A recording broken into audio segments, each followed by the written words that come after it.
स्वागत है आप सभी का हमारे चैनल भक्ति रमन पर। संकट नाशक गणेश चतुर्थी व्रत कथा। मकर ध्वज नामक राजा की कथा। पार्वती जी ने पूछा कि हे गणेश जी, चैत्र मास की कृष्ण चतुर्थी को गणेश पूजा कैसे करनी चाहिए? इस दिन भोजन क्या लेना चाहिए?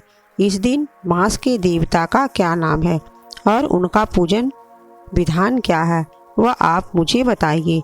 गणेश जी ने कहा, हे महादेवी, चैत्र कृष्ण चतुर्थी को विकट नामक गणेश की पूजा करनी चाहिए। सारे दिन व्रती रहकर रात को पूजन करना चाहिए। यह संकट नाशक व्रत है। इस दिन शुद्ध घी और बिजौरे नींबू से हवन करने से बांझ स्त्रियां भी पुत्रवती होती हैं। हे शैलपुत्री, इसका इतिहास बहुत अद्भुत है। जिसके स्मरण मात्र से ही मनुष्य को सिद्धि मिलती है, उसे मैं कहता हूँ। पुराने समय में सतयुग में मकरध्वज नाम के एक राजा हुए। वे प्रजापालक थे। उनके राज्य में कोई निर्धन नहीं था। चारों वर्ण, ब्राह्मण, क्षत्रिय, वैश्य, शूद्र अपने अपने धर्मों का पालन करते थे। प्रजा को चोर, डाकुओं आदि का भय नहीं था। सभी लोग उदार, बुद्धिमान, दानी व धर्मपरायण थे। यह सब कुछ होते हुए भी राजा को पुत्र की प्राप्ति नहीं हुई। कुछ समय पश्चात महर्षि याज्ञवल्क्य की कृपा से उनको एक पुत्र की प्राप्ति हुई। राज्य का कार्यभार मंत्री को छोड़कर राजा अपने पुत्र का पालन पोषण करने लगे। राज्य शासन हाथ में आ जाने से मंत्री धर्मपाल धनवान हो गए। मंत्री के 5 पुत्र हुए। मंत्री पुत्रों का धूमधाम के साथ विवाह हुआ और वे धन का उपयोग करने लगे। सबसे छोटे पुत्र की बहू अत्यंत धर्मपरायणी थी। चैत्र कृष्ण चतुर्थी पर उसने भक्ति पूर्वक गणपति जी की पूजा की। ऐसा देखकर उसकी सास ने कहा, अरे, क्या तंत्र मंत्र द्वारा मेरे पुत्र को वश में करने का उपाय कर रही है? बार बार रोकने पर भी जब बहू न मानी तो सास ने कहा, मैं पीट कर तुम्हें ठीक कर दूंगी। मुझे यह सब पसंद नहीं है। बहू ने कहा, मैं संकट नाशक गजानन का व्रत कर रही हूँ। यह व्रत बहुत फलदायक है। बहू की यह बात सुनकर उसने अपने पुत्र से कहा कि हे पुत्र, तुम्हारी बहू जादू टोने कर रही है और मेरे कई बार मना करने पर भी वह जिद के कारण इसे मार पीट कर ठीक कर दो।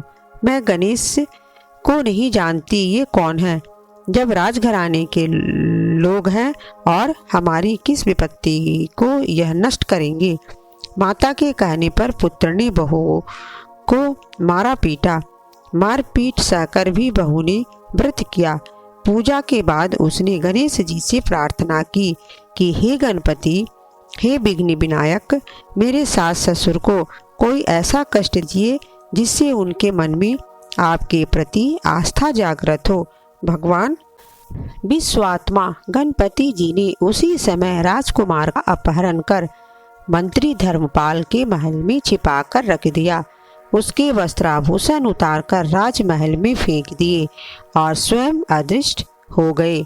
ऐसा देखकर राजा ने अपने पुत्र को शीघ्रता से पुकारा, लेकिन कोई उत्तर न मिला।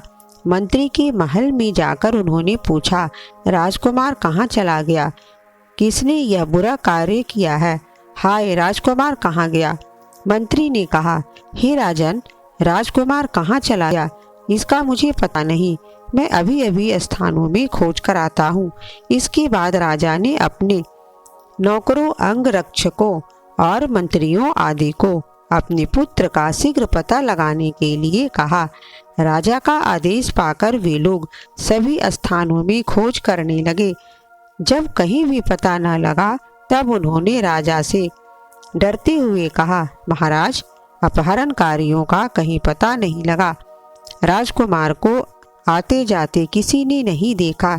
ऐसा सुनकर राजा ने मंत्री को बुलवाया। राजा ने मंत्री से पूछा कि राजकुमार कहाँ है?